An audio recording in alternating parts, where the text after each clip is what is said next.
அடுத்தபடியாக திராவிட கொள்கைகளும் பொருளாதாரம் பற்றி திராவிடியன்ஸ் நிறுவனர் கதிர் RS அவர்களை பேச வருமாறு அன்புடன் அழைக்கிறேன்.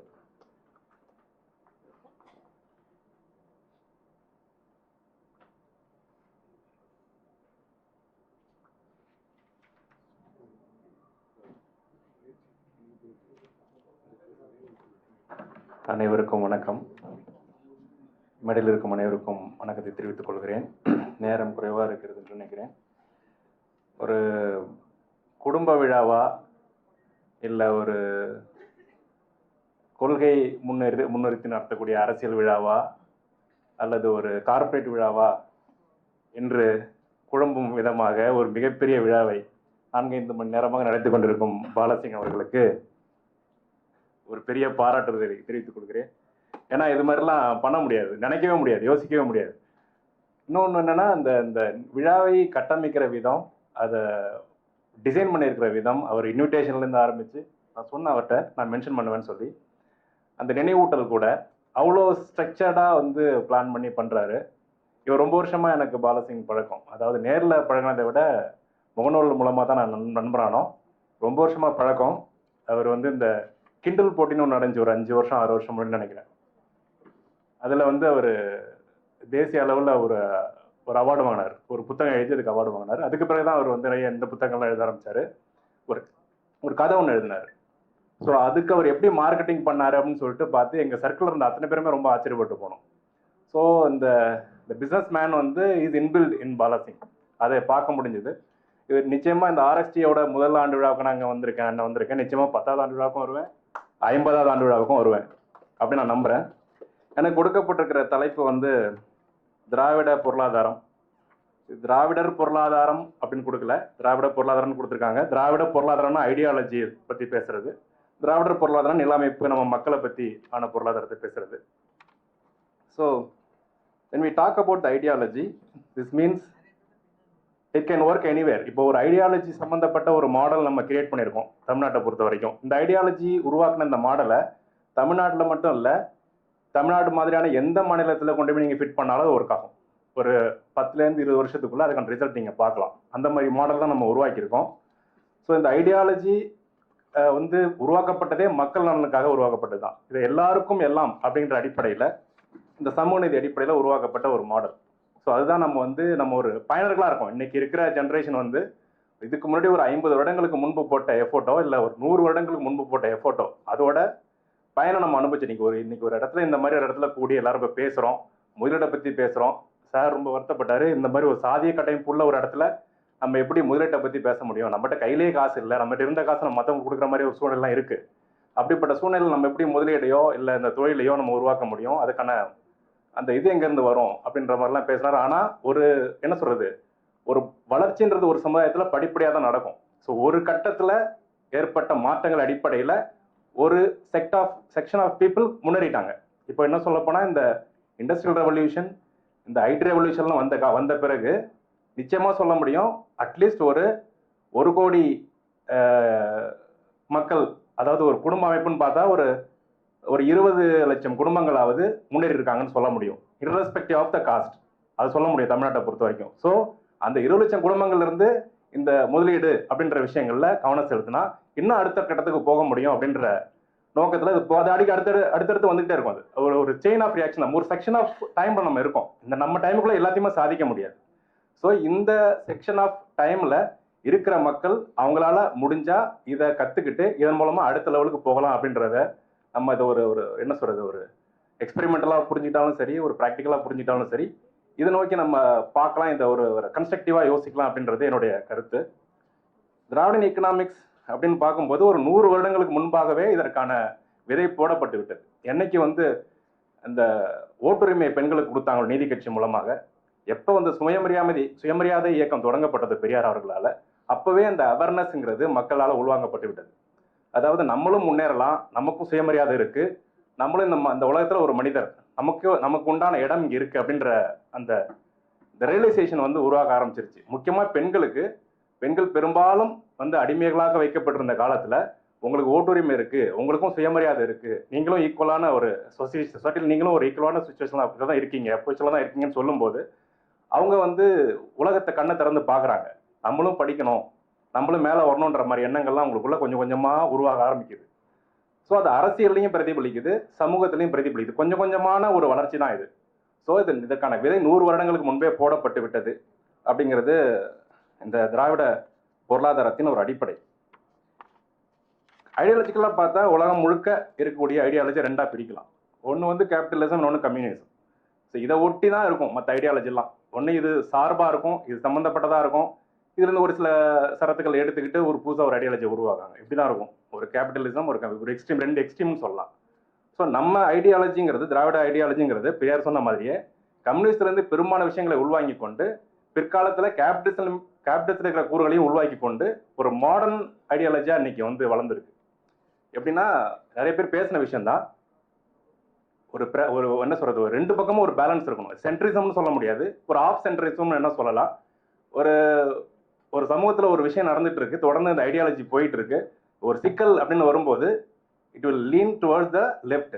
அப்படிதான் அந்த முடிவுகள் எடுக்கப்படுகின்றன திராவிட ஐடியாலஜி பொறுத்த வரைக்கும். ஸோ ஒரு கார்பரேட் அப்படின்னா கார்பரேட் வரணும், இண்டஸ்ட்ரீஸ் வரணும், இண்டஸ்ட்ரிக்கு எதிரான ஐடியாலஜி கிடையாது. இப்போ கம்யூனிசத்தில் என்ன சொல்றது, இந்த எஸ்டாப்ளிஷ்மெண்ட்டுக்கு டோட்டலாக எகென்ஸ்டாக இருப்பாங்க. டோட்டலாக வந்து மக்களுடைய அந்த உரிமைகளுக்கான அதிகமான குரல் இருக்கும்.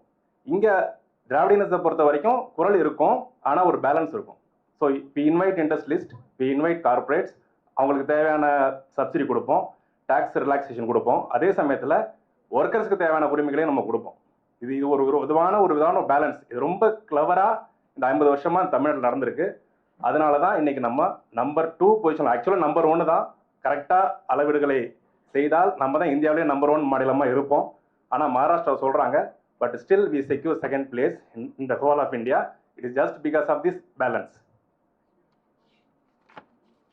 ஸோ இதை நடத்தி காட்டியவர்கள் நீதி கட்சியை தாண்டி பெரியார், காமராஜர் அவர்கள், அண்ணா அவர்கள், கலைஞர் அவர்கள், இன்னைக்கு முதலமைச்சர் இருக்கக்கூடிய மு.க. ஸ்டாலின் அவர்கள், இவங்க எல்லாருக்குமே இதில் பங்கு இருக்கு. இவர்கள் கொண்டு வந்த சமூக நீதி திட்டங்கள் தான் இதுக்கு முக்கியமான காரணம். இடஒதுக்கீட்டில் தமிழ்நாடு நம்பர் 1, கல்வியில் நம்பர் 1, பெண் கல்வியில் நம்பர் 1, உயர்கல்வியிலையும் நம்பர் 1, தொழில் வளர்ச்சியிலையும் நம்பர் 1, தொழில் முதலீட்டிலையும் நம்பர் 1 ஆகணும் அப்படின்றது ஒரு கனவு வந்துட்டு இருக்கு. ஆனால் இன்னும் வரணும் அப்படின்றது ஒரு கனவாக இருந்துட்டு இருக்கு. எக்கனாமின்றதே ஐக்கனாமி அப்படின்ற ஒரு கிரீக் வேர்ட்லேருந்து வந்துச்சுன்னு சொல்லுவாங்க. அதாவது இது ஐக்கனாமி அப்படிங்கிறது ஒரு பெண்கள் சம்பந்தப்பட்ட, பெண்கள் எப்படி குடும்பங்களை நிர்வகிக்கிறார்கள் அப்படின்றத பொறுத்து உருவாக்கப்பட்ட ஒரு வார்த்தை. ஸோ எக்கனாமியில் வந்து பெண்களுடைய பங்கு தான் அதிகமாக இருந்திருக்குன்றது ஒரு இதன் மூலமாக தெரிகிற ஒரு வரலாறு. ஸோ அதுலேருந்து அந்த எக்கனாமின்ற வார்த்தையே வந்திருக்கு. இன்னைக்கு நம்ம நம்பர் 1 இருக்கிறோம், தமிழ்நாடு வந்து இந்தியாவிலேயே நம்பர் 1 இருக்குன்னா அதுக்கு 2 முக்கியமான ஃபேக்டர் காரணம். எல்லா நாடுகள்லையும் எல்லா மாநிலங்களிலையும் உழைக்கிற மக்கள் இருக்கிறாங்க, பிஸ்னஸ் பண்ணுற மக்கள் இருக்காங்க, அவங்களுடைய லெவல் பெஸ்ட் அவங்க கொடுத்துருக்காங்க. இருந்தாலும் தமிழ்நாடு ஏன் நம்பர் 1 இருக்குன்னு ஒரு கேள்வி வரும். இங்கே மட்டும்தான் தலித் ஆண்டர்பிரனர்ஸ் அதிகமாக இருக்காங்க, பெண்களும் அதிகமாக இருக்காங்க. பெண்கள் படிக்கிறது அதிகம், பெண்கள் தொழில் முனைவோராக இருக்கிறது அதிகம். அதே மாதிரி இந்தியாவிலேயே அதிக தலித் ஆண்டர்பிரனர்ஸ் இங்கே தான் இருக்காங்க. இந்த 2 ஃபேக்டர் தான் நம்மளை முன்னாடி கொண்டு நிறுத்துது. ஸோ இதை நம்ம அவ்வளோ சீக்கிரமாக வந்து ஈஸியாக எடுத்துக்க முடியாது. இது இன்னும் வளர்க்கறது மூலமாக இதை எல்லாத்தையும் தாண்டி நம்ம ஒரு பொசிஷனுக்கு வர முடியும் அப்படின்றது என்னுடைய கருத்து.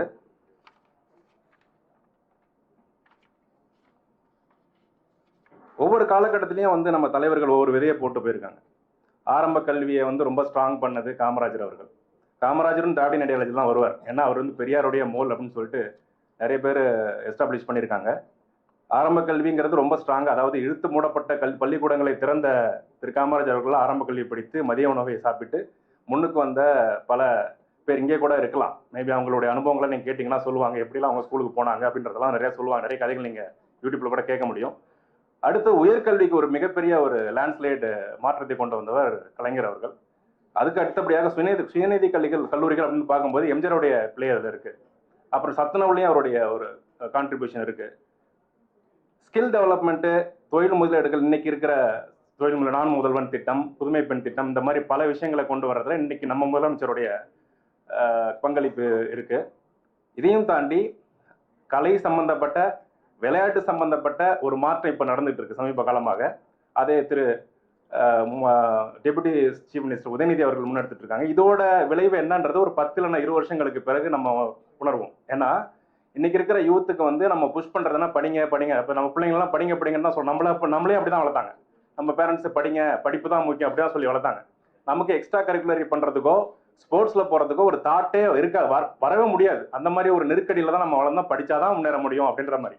ஆனா இன்னைக்கு இருக்க ஜென்ரேஷனுக்கு கொஞ்சம் டைவர்ஸ்ட் திங்கிங் உள்ள பசங்களா இருக்காங்க. அவங்கள வந்து ஒரே இடத்துல நீங்க வந்து புஷ் பண்ணி தள்ள முடியாது.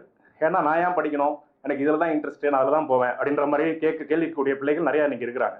ஸோ அவங்களுக்கான ஒரு தளமா விளையாட்டும் கலையும் வந்து அரசே எடுத்து நடத்துறது, அரசே வாய்ப்புகளை உருவாக்குறது அப்படின்றது வந்து ஒரு பெரிய அளவில் நடந்துட்டு இருக்கு. ஸோ இதோட விளைவுகள் இது எப்படி இருக்கும் அப்படின்றத ஒரு 10-20 வருஷத்துக்கு பிறகு நம்ம பார்க்க முடியும். பிளஸ் இன்னைக்கு இருக்கிற பிள்ளைங்க படிப்புலேயே புஷ் பண்ணும்போது ஒரு வெறுப்புக்கு போய் வேற விதமான முடிவுகள் எடுக்கிறதுக்கோ தவறான வழிகளில் போறதுக்கோ ஒரு வாய்ப்பா அமைஞ்சிருது. அதை வந்து டைவெர்ட் பண்றதுக்கு இந்த விளையாட்டும் கலை சம்பந்தமான நிகழ்ச்சிகளும் பெரிய அளவில் அவங்களுக்கு உதவும் நான் நம்புறேன். ஸோ ஒரு ஒரு எப்படி சொல்றது, ஒரு சொசைட்டியில் வந்து எம்ப்ளாய்மெண்ட் ரொம்ப முக்கியம். லார்ஜ்லி என்ன சொல்றது, எல்லா வேலையும் வந்து கவர்மெண்ட் கொடுக்க முடியாது. கவர்மெண்டோட வேலை வாய்ப்புன்றது 1.5% 2% தான் மொத்த த்ரூ அவுட் என்ன சொல்றது டோட்டல் நேஷன்ல. ஒரு 25-30% வந்து பிரைவேட் செக்டர் கொடுக்குறாங்க. அப்புறம் தொழில் முனைவோர் இருக்காங்க, வேற வேற விவசாயம் அந்த மாதிரி வேலைகள்லாம் நடக்கிறதுனால தான் அந்த அந்த டோட்டல் எக்கனாமி அதில் தான் நிற்குது. ஸோ வேலை வாய்ப்பு கொடுக்கறது ஒன்று, வேலை வாய்ப்புக்கான கல்வியை கொடுக்கறது ஒன்று. அது ஆரம்பத்துலேருந்து அது ஆரம்பிச்சிருது. எப்படின்னா அந்த இது எப்படி இருக்குன்னா, அந்த மாடல் எப்படி இருக்குன்னா, திராவிடன் எக்கனாமிக்ஸ் மாடல் எப்படி இருக்குன்னா, ஒரு குழந்தை கருவில் இருக்கும்போதே இன்னைக்கு நிலைமைக்கு நீங்கள் வந்து திட்ட கமிஷனில் இருக்கிற துணைத் தலைவராக இருக்கிற ஜெயரஞ்சன் சார்ட்ட கேட்டிங்கன்னா சொல்லுவாங்க, இன்னைக்கு வந்து ஸ்கேனிங் டைம்லேயே குழந்தையோடைய மூளை வளர்ச்சியை பற்றி பார்க்கக்கூடிய ஒரு என்ன சொல்றது ஸ்கீம் இருக்கு தமிழ்நாடு கவர்மெண்ட்ல. குழந்தையோட மூளை வளர்ச்சி நல்லா இருக்கணும், அப்பதான் அந்த பிறக்கிற குழந்தை ஆரோக்கியமா இருக்கும், ஆரோக்கியமா சிந்திக்கும், நல்லா படிக்கும். அந்த மாதிரி அந்த அளவுக்கு அந்த பிளானிங் வந்து ரொம்ப ஒரு ஃபோக்கஸ்டா போயிட்டு இருக்கு. ஸோ கருவில் இருக்கிற குழந்தையில இருந்து கல்லறைக்கு போற வரைக்கும் ஒரு சிஸ்டமேட்டிக்கான ஒரு மாடல் இருக்கு அப்படின்னா அது தமிழ்நாட்டில் தான் இருக்கு. அது திராவிட மாடல் தான் நான் சொல்ல முடியும். ஸோ ஸ்டூடெண்ட்ஸ் படிக்கிற காலத்தில் அவங்களுக்கு வந்து நம்ம ஸ்காலர்ஷிப் கொடுக்குறோம், ஸ்டைபன் கொடுக்குறோம், ஃப்ரீ பஸ் கொடுக்குறோம், லேப்டாப் கொடுக்குறோம், சைக்கிள் கொடுக்குறோம். எப்படியாவது நீ படி, சாப்பாடு போடுறோம், காலை உணவு போடுறோம், நீ வந்தியா ஸ்கூலுக்கு வந்தியா, முடிச்சுட்டு நீ காலேஜ் முடிச்சுட்டு நீ வேலைக்கு போகிற வரைக்கும் என் பொறுப்பு அப்படின்ற அளவுக்கு இந்த சப்போர்ட் சிஸ்டம் இருக்குல்ல, இது உலகத்தில் எங்கேயுமே கிடையாது, தமிழ்நாட்டில் மட்டும்தான் இருக்கு. we have to say very proudly that we are Tamils. So இண்டஸ்ட்ரீஸை பொறுத்த வரைக்கும் இன்ஃப்ராஸ்ட்ரக்சர் ரொம்ப முக்கியம். அது நிறையவே பண்ணி வச்சிருக்கோம். இந்த இந்திய அளவில் எங்கேயுமே இல்லாத ஒரு இன்ஃப்ராஸ்ட்ரக்சர், நல்ல ரோடு, அந்த காலத்திலேயே வந்து கனெக்ட் பண்ணுற எல்லா டவுனையும் கனெக்ட் பண்ணுற ஒரு ஃபெசிலிட்டி, இந்த மொபிலிட்டி வந்து இந்த லாஜிஸ்டிக்ஸ் மொபிலிட்டி ரொம்ப ஃபாஸ்ட்டாக போகிறது, இது எல்லாத்தையுமே வந்து ஒரு 50 ஆண்டு காலமாக தொடர்ந்து எந்த தொய்வும் இல்லாமல், மேபி இந்த கவர்மெண்ட் மாறும்போது சின்ன சின்ன லேக்ஸ் இருந்திருக்கலாம், பட் அதில் எந்த இடத்துலையும் தொய்வு இல்லாமல் அது தொடர்ந்து பண்ணிகிட்டே இருந்திருக்காங்க. எந்த ஆட்சியாக இருந்தாலும் ஏதோ ஒரு கம்பல்ஷனில் மக்கள் கேட்பாங்க, மக்கள் கேள்வி வைக்காங்கன்ற பயம் வந்து 2 ஆட்சிகளுக்குமே இருந்துச்சு. அதன் விளைவாக அந்த பயணத்தை நம்ம எல்லாரும் அனுபவிச்சுட்டு இருக்கோம். இதில் யார் வந்து எஃபிஷியண்டா பண்ணாங்க, யார் எஃபிஷியண்டா பண்ணலன்ற ஆர்குமெண்ட் வேற, பட் ஓவரால் யார் பெனிஃபிஷியர்னா நம்ம தான் பெனிஃபிஷியரி, இந்த மக்கள் தான் பெனிஃபிஷியரி. விவசாயிகளுக்கான ஃப்ரீ எலக்ட்ரிசிட்டி, லோக்கல் மார்க்கெட்ஸ், உழவர் சந்தை மாதிரியான லோக்கல் மார்க்கெட்ஸ், எல்லா விதமான, அப்புறம் 100 நாள் வேலை, எல்லா விதமான மக்களையும் கவர் பண்றது. எங்கேயுமே இந்த என்ன சொல்றது, எங்கேயுமே லூப்பல்ஸ் இருக்காது. நீங்க பாத்தீங்கன்னா ஸ்டூடெண்டா இருக்கலாம், பெண்களா இருக்கலாம், மாற்றுத்திறனாளிகளா இருக்கலாம், விடோவரா இருக்கலாம், கைவிடப்பட்ட பெண்களா இருக்கலாம், எப்படிப்பட்ட ஒரு பர்சனா இருந்தாலும் தமிழ்நாட்டை பொறுத்த வரைக்கும் அவங்களுக்கு ஏதோ ஒரு திட்டமோ ஏதோ ஒரு நலத்திட்டமோ கண்டிப்பா இருக்கும். அப்படிப்பட்ட டிசைன் இங்க வந்து எஸ்டாப்ளிஷ் ஆயிருக்கு. ஸோ பிஸ்னஸ்ன்னு வரும்போது நம்ம என்ன நினைப்போம்னா, பெரும்பாலும் அந்த நார்த் இந்தியன்ஸ் தான் இந்த பிஸ்னஸ் எல்லாம் பெரிய ஆளுங்க, நம்மளால முடியாது அப்படின்ற மாதிரி ஒரு சின்ன இன்ஃபீரியாரிட்டி காம்ப்ளெக்ஸ் நமக்குலாம் இருக்கும். அது வந்து ஏன் வந்திருக்கு அப்படின்னு எனக்கு தெரியல. மேபி இப்படி நிறைய விஷயங்கள் நம்ம பார்த்து பார்த்து பழகிட்டோமா, என்னது வந்து வெள்ளையா இருக்கிறவன் போய் சொல்ல மாட்டான் அப்படின்ற மாதிரி, வெள்ளையா இருக்கிறவன் தான் பிஸ்னஸ் பண்ண முடியும் அப்படின்ற மாதிரி நமக்குள்ள ஒரு தாட் வந்துருச்சா அப்படிலாம் தெரியல. பட் ஒரு விஷயம் நம்ம புரிஞ்சுக்கணும், ஏன்னா நார்த் இந்தியன்ஸை பொறுத்த வரைக்கும் முக்கியமாக சில பிஸ்னஸ் கம்யூனிட்டிஸ்க்கு வந்து சில அடிப்படையிலே அவங்களுக்கு சில பிரின்சிபல்ஸ்லாம் மைண்டுக்குள்ளே போயிருக்கும். அதில் ஒன்று முக்கியமானது வந்து பிஸ்னஸ் அவங்க ரிலீஜன் மாதிரி ட்ரீட் பண்ணுவாங்க. ஹிந்தியில் சொல்லுவாங்க, தந்தாசே கோய் படா தரம் நெய் அப்படின்ற மாதிரி ஒன்று சொல்லுவாங்க. ஏன்னா பிஸ்னஸ்ன்றது ரிலீஜன் அவங்களுக்கு. அப்புறம் மற்ற நீங்கள் சாமி கும்பிட்றது அதுக்கு அடுத்தது தான். ஸோ அது ரிலீஜனாக, அது ரிலீஜியஸாக பண்ணுறது, பக்காவாக பண்ணுறது, தலைமுறையாக பண்ணுறதுன்றது முதல் வேலை. சமீபத்தில் ஒரு இந்த சேப்பியன்ஸ்னு ஒரு புத்தகத்தில் ஒருத்தர் பேசும்போது குறிப்பிட்டாரு, உலகத்தின் மிகப்பெரிய ரிலீஜனே கேபிட்டலிசம் தான் அப்படின்னு சொல்லி. கேபிட்டலிசம் அப்படின்றது ரிலீஜனை ஃபாலோ பண்ணுற மக்கள் தான் உலகத்தில் அதிகம், ஆனால் அதை பற்றி யாரும் பேச மாட்டாங்கன்னு சொல்லி. அதே மாதிரி தொழிலுங்கிறதும் பிஸ்னஸ்ன்றதும் நார்த் இந்தியன்ஸ்க்கு ஒரு ரிலீஜன் மாதிரி அதை அப்படியே பக்காவாக ஃபாலோ பண்ணுவாங்க, ரொம்ப ரிலீஜியஸாக ஃபாலோ பண்ணுவாங்க. இன்னொன்று தேவைப்பட்டா இன்னொரு ப்ரோப் இருக்கு, கதை கப்பு பாப் மன்னா அப்படின்னு சொல்லுவாங்க. ஒரு கழுதையை கூட அப்பா மாதிரி மதிக்கணும் அப்படின்னு. நீங்கள் பிஸ்னஸ் பண்ணுறீங்க அப்படின்னா every person is important for you, every customer is important for you. அவங்களுக்கு நீங்கள் மதிக்கணும், அவங்க கரெக்டாக அவங்க கம்ஃபர்ட்டில் வச்சிருக்கணும், அவங்க நம்புற மாதிரி நிறைய விஷயங்கள் பேசணும். இதில் நிறைய விஷயங்கள் வந்து இதெல்லாம் குறிப்பிட முடியாத விஷயங்கள்லாம் இருக்குது, பேசணும். எப்படியாவது அல்டிமேட்டாக you have to get the business done, அதில் ரொம்ப தீவிரமாக அவங்க இருப்பாங்க. அப்புறம் பேஷன் ஃபார் பிஸ்னஸ் அவங்களுக்கு ரொம்ப அதிகம் உண்டு. இந்த 3 முக்கியமான குவாலிட்டிஸ் அவங்கள முன்னாடி கொண்டு வந்து நிறுத்துது. அப்புறம் no hesitation for any new techniques, new idea. அதுக்கு பயப்படுறது இல்லை கொஞ்சம் கூட. நம்ம வந்து ஐயோ என்கிட்ட பணம் இல்லை, எனக்கு யார் பேக்கப் பண்ணுவா, தொழில் முடிஞ்சு போச்சுன்னா யார் நமக்கு சப்போர்ட் பண்ணுவா, நம்ம தனி ஆளாக இருக்குது, நம்ம எல்லாரும் அமௌண்ட் விட்டுருவாங்க, இப்படி 1008 குழப்பங்கள் நம்ம இருப்போம் ஒரு தொழில் ஆரம்பிக்கும் போது. ஆனால் அது அவங்களுக்கு அது நிச்சயமாக கிடையாது. வந்தால் என்னன்னு சொல்லுவாங்க, ஒரு பழமொழி இருக்குது, அந்த மாதிரி துணிஞ்சு இறங்கிடுவாங்க. லாஸ் ஆனாலும் பரவாயில்லன்ற மாதிரி திருப்பி மறுபடியும் வருவாங்க. தே மேக் சம்ஹவ் த மணி, இந்த கேபிட்டல் எப்படியாவது அவங்களுக்கு வந்துடும், ஏதாவது ஒன்று பண்ணி அது மேலே வந்துடுவாங்க. ஸோ அது உங்களோட ஸ்பிரிட்னு சொல்லலாம். Overall they have very better money making techniques than us. அது ஒத்துட்டு தான் ஆகணும். அது நம்ம கற்றுக்கிறதுல ஒன்றும் தப்பு இல்லை. அதுக்கு ஆர்எஸ்டி மாதிரி, பாலாசிங் மாதிரி பல என்ன சொல்கிறது வாய்ப்புகள் இன்னைக்கு உருவாகிருக்கு. அதை நம்ம நிச்சயமாக பயன்படுத்திக்கணும். நமக்கு வந்து வீக்னஸ்ன்னு சொன்னால் இந்த மாதிரி விஷயங்கள் தான். அவநம்பிக்கை, தன்னம்பிக்கை குறைவு, இல்லைன்னா இன்ஃபீரியாரிட்டி காம்ப்ளெக்ஸாக இருக்கிறது. நம்ம பண்ண முடியுமா, நமக்கு யார் வந்து உதவி பண்ணுவா, ஏதாவது ஆயிருமோ அப்படின்ற மாதிரி ஒரு தயக்கத்திலே நம்ம வாழ்க்கையை ஓட்டிடுறோம்.